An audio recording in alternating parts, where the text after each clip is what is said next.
Man, heard it. Like I said, you know, that's all about respect. You know, that's disrespectful. That's showing that, you know, that they didn't respect us. So we had to, you know, talk between the, you know, the whistle. Yeah, and the Miami game was really the one that a lot of people consider put Louisville like on the map nationally. It was two highly ranked teams on ESPN. How did you all like prepare for that game?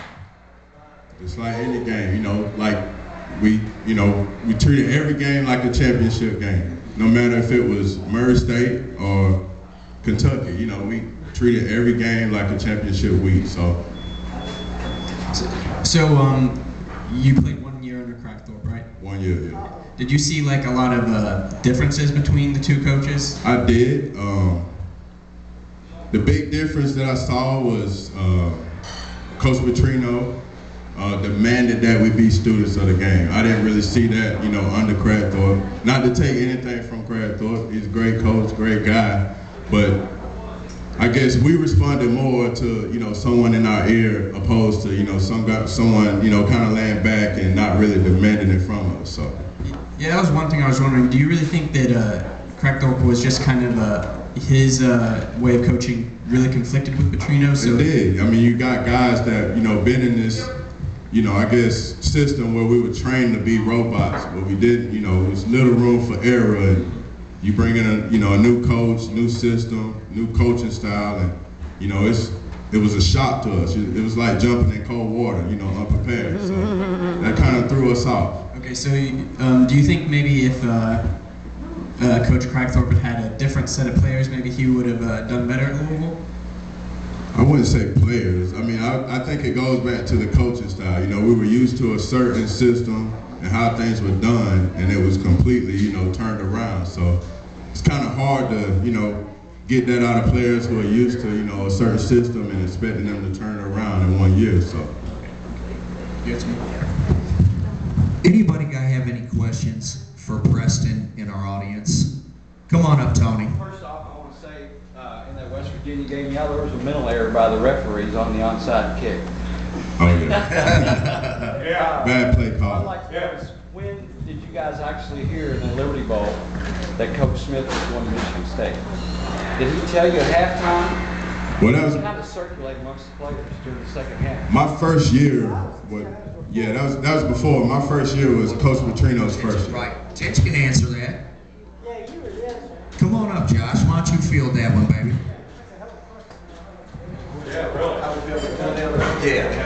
Yeah. Tell us a little bit about how that transpired. Being honest, I'm gonna tell you everything that happened when we went to the locker room during halftime. During halftime, you got reporters running up to players such as myself. You know, they were gone, and they just like, hey, how y'all feel about, you know, John Jay going to Michigan State? And I know guys such as myself, I was just like, nah, you know, no comment. And I just, as soon as I got in the locker room, you see guys fighting, you see guys, you know, cussing, saying like, you know, John L, you know, how you gonna do this to us? You got guys crying, and this is at halftime. Wow. Because, you know, it leaked out, and I'm gonna honestly say that, you know, you look at that game, you see no continuity in that second half at all. You know, like they were gonna look like he never played before. Like we all look like we stink because the focus was just gone after halftime when you heard that news. You know, so that was, you know, honestly what happened.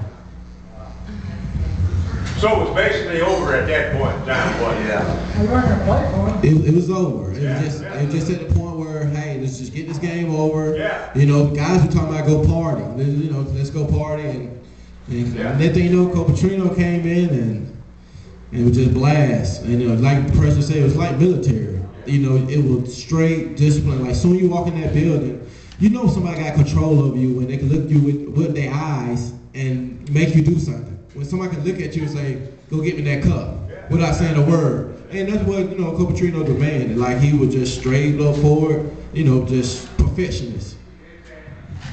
One thing I wanted to ask both of you guys.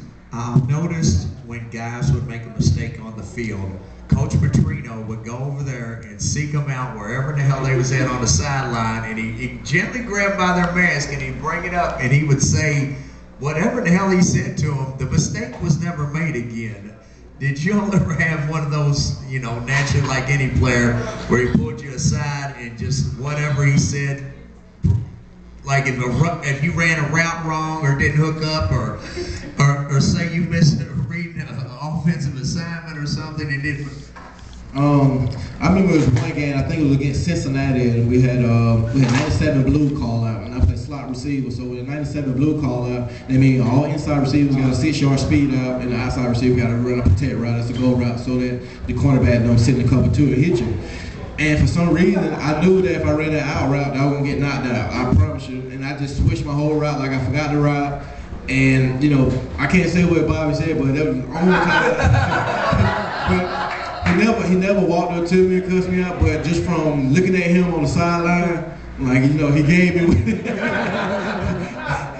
a whole earful. Any more questions for either of these great guys? Okay, Pat, what's up, man? Yeah, did you like having the innovative maybe play under Crackthorpe that you didn't have under Petrino? I mean, was it that robotic under Petrino where you really felt like there was no innovation you could add to the game?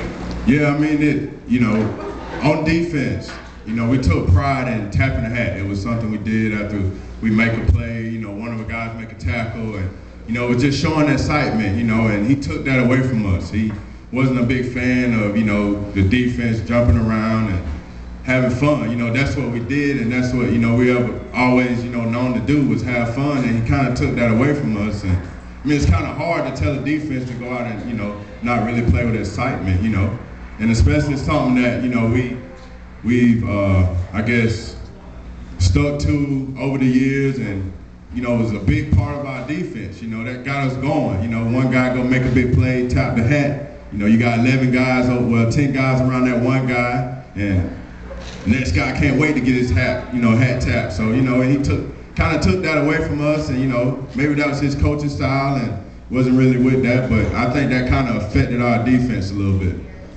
Now, transitioning to the present, Josh said he's had a chance to be around and talk with Charlie Strong a little bit.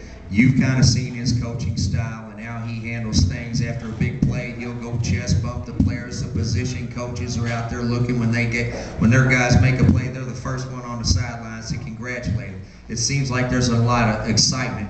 Would you say that his style is more Petrino type in the way he runs everything really hard and there's no room for error, and like you said, it was more like military than coach maybe Steve Craigthorpe?